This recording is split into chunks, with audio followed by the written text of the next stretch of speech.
Hi, everyone. I've always represented the common American man and woman as a member of the House of Representatives, which is why I've always been despised in Washington, D.C., and just never fit in. Americans are used by the political industrial complex of both political parties, election cycle after election cycle, in order to elect whichever side can convince Americans to hate the other side more. And the results are always the same. No matter which way the political pendulum swings, Republican or Democrat, nothing ever gets better for the common American man or woman. The debt goes higher, corporate and global interests remain Washington's sweethearts, American jobs continue to be replaced, whether it's by illegal labor or legal labor by visas or just shipped overseas. Small businesses continue to be swallowed by big corporations. Americans' hard-earned tax dollars always fund foreign wars, foreign aid, and foreign interest, and the spending power of the dollar continues to decline. The average American family can no longer survive on a single breadwinner's income, as both parents have to work in order to simply survive. And today, many in my children's generation feel hopeless for their future and don't think they will ever realize the American dream. And that breaks my heart. I ran for Congress in 2020 and have fought every single day believing that Make America Great Again meant America first. I have one of the most conservative voting records in Congress, defending the First Amendment, Second Amendment, unborn babies because I believe God creates life at conception, and I love to fight for the little guy. Strong, safe borders, I have fought hard for that. I've fought against COVID tyrannical insanity and mandated mass vaccinations, and I've never voted to fund foreign wars with your hard-earned tax dollars. However, with almost 1 year into our majority, the legislature has been mostly sidelined.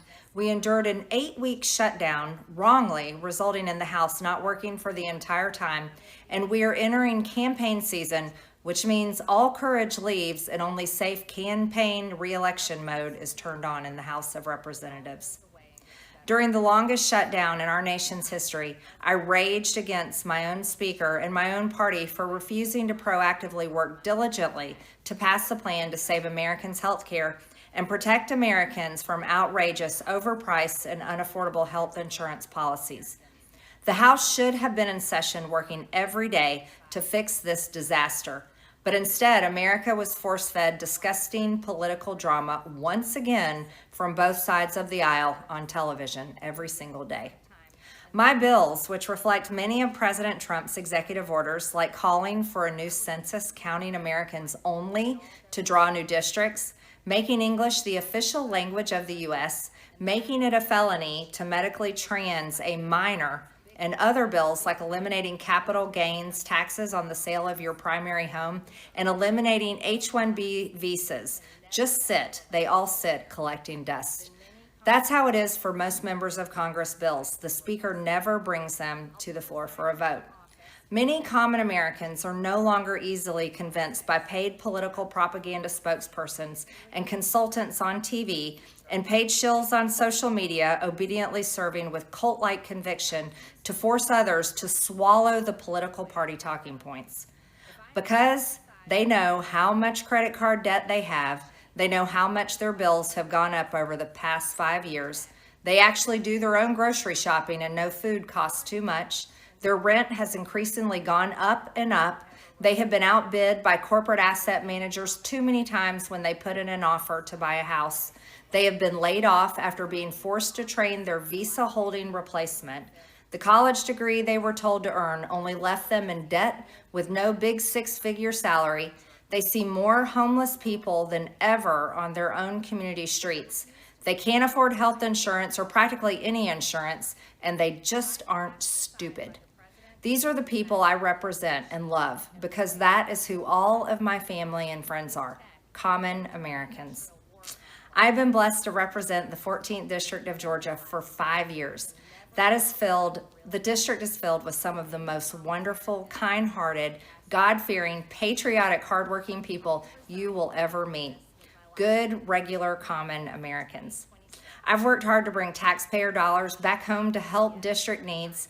I impeached Biden's Secretary of Homeland after watching my constituents die as he facilitated dangerous open border invasion into America. And I led the effort to defund hard-left politically biased NPR and PBS and the corrupt USAID, and I did that as chair of the DOJ subcommittee. I have fought harder than almost any other elected Republican to elect Donald Trump and Republicans to power. I traveled the country for years. I spent millions of my own money. I missed precious time with my family that I can never get back. And I showed up in places like outside the New York courthouse in Collect Pond Park against a raging leftist mob as Trump faced Democrat lawfare. Meanwhile, most of the establishment Republicans who secretly hate him and who stabbed him in the back and never defended him against anything have all been welcomed in right after the election. And I will never forget the day I had to leave my mother's side as my father had brain surgery to remove cancerous tumors in order to fly to Washington, D.C. to defend President Trump and vote no against the Democrats' second impeachment in 2021. My poor father and my poor mother, it was way too much for all of us.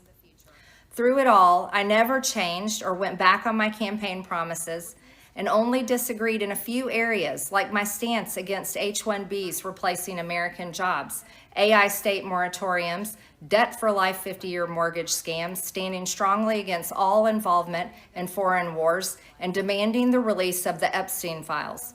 Other than that, my voting record has been solidly with my party and the president. Loyalty should be a two-way street, and we should be able to vote our conscience and represent our district's interests because our job title is literally representative. America first should mean America first and only Americans first, with no other foreign country ever being attached to America first in our halls of government.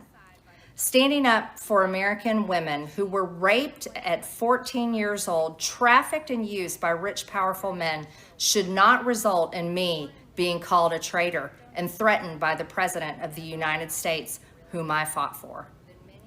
However, while yes, hurtful, my heart remains filled with joy, my life is filled with happiness, and my true convictions remain unchanged because my self-worth is not defined by a man, but instead by God who created everything in existence. You see, I have never valued power, titles, or attention in spite of all the wrong assumptions about me.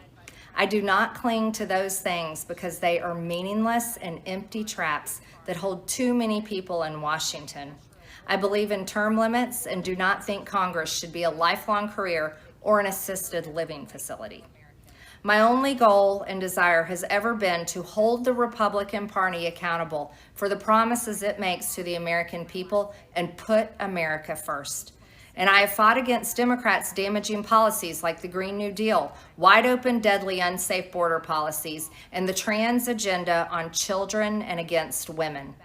With that has brought years of non-stop, never-ending personal attacks, death threats, lawfare, ridiculous slander and lies about me that most people could never withstand even for a single day. It has been unfair and wrong, not only to me, but especially to my family, but it's been wrong to my district as well. I have too much self-respect and dignity. I love my family way too much, and I do not want my sweet district to have to endure a hurtful and hateful primary against me by the president that we all fought for, only to fight and win my election while Republicans will likely lose the midterms, and in turn be expected to defend the president against impeachment after he hatefully dumped tens of millions of dollars against me and tried to destroy me. It's all so absurd and completely unserious. I refuse to be a battered wife, hoping it all goes away and gets better. If I am cast aside by the president and the MAGA political machine and replaced by neocons, big pharma, big tech, military-industrial war complex, foreign leaders, and the elite donor class that can never ever relate to real Americans, then many common Americans have been cast aside and replaced as well. There is no plan to save the world or a 4D chess game being played.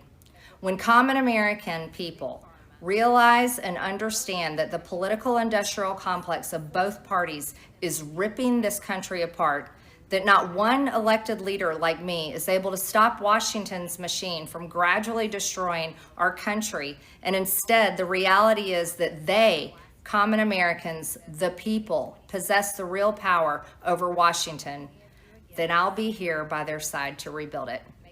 Until then, I'm going back to the people that I love, to live my life to the fullest as I always have, and I look forward to a new path ahead. I'll be resigning from office with my last day being January 5th, 2026, and I look forward to seeing many of you again sometime in the future. May God bless you all, and may God bless America.